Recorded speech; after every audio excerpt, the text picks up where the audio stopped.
One reason why we need to keep channels of expression open is that it's possible for people to get trapped in a vicious circle of delusion if they believe something that is not true and if people are punished for pointing out that it's not true. In fact, you could even have a circumstance in which no one actually believes something, but no one is afraid to express the opposite of that idea out of fear of being punished if they do. And it's sometimes called pluralistic ignorance. It can lead to the madness of crowds, where everyone is under some collective delusion, or at least expresses a collective delusion because they don't want to be the first person to break the spiral of silence. They're afraid of being the little boy who says the emperor is naked, and entire societies can be under a collective delusion. The ability to express an idea can puncture a bubble of collective false knowledge, and it's one of the reasons that we have to cherish that freedom. Let's say you wanted to make an argument against free speech. If I said, you can't say that, you would immediately say, well, wait a sec, I haven't even made my argument yet. The very fact that you're making an argument for anything presupposes that you have the right to express an idea. It may be incorrect, but how will we know if it's incorrect or not until it's expressed and it can be evaluated? Also, we know that people are not infallible, they're not omniscient, that throughout the history of ideas there have been people who are absolutely certain that they are correct, and history has shown that they've been mistaken.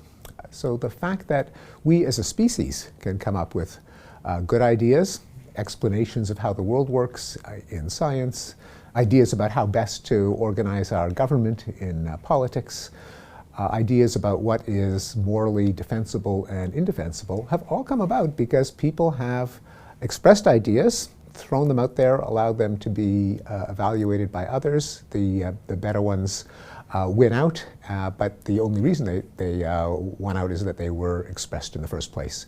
We just don't know any route to knowledge other than what Karl Popper called conjecture and refutation, throwing an idea out there, seeing if it withstands attempts to falsify it.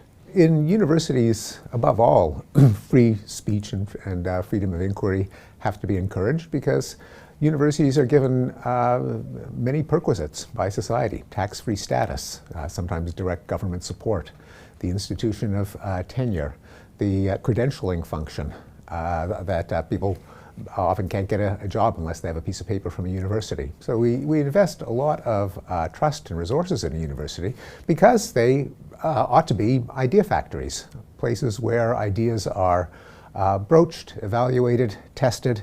If universities aren't doing that, then they really don't deserve all the perquisites that societies are giving them. And one of them has to be the airing of ideas that make you uncomfortable. Simply because the fact that an idea makes you uncomfortable has nothing to do with whether it's a good idea or not.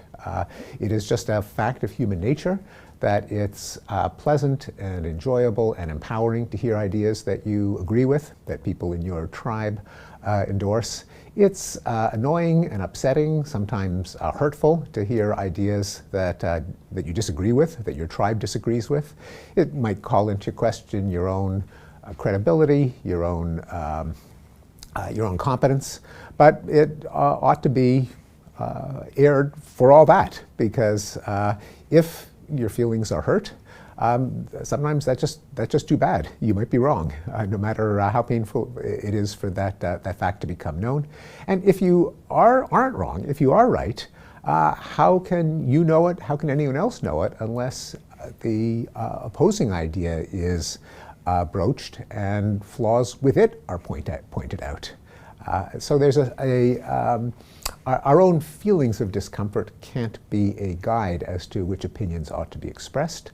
And again, we just know that no one's smart enough to think up all the good ideas on their own. Successful institutions, successful societies are at intellectual crossroads, at where people and ideas can flow in and out, the bad ones weeded out, the good ones accumulated. Any vibrant culture, any successful body of knowledge is kind of a greatest hits collection. It's an assembly of all of the ideas that have, at least for now, stood the test of time. Now, there are cases in which we already restrict free speech, in, say, extortion, in bribery, in libel, in inducements to imminent violence. There are lines that we can draw, but they are circumscribed zones in which we say that we feel we have the right to regulate speech. The default is ideas can be aired with a few carefully justified exceptions.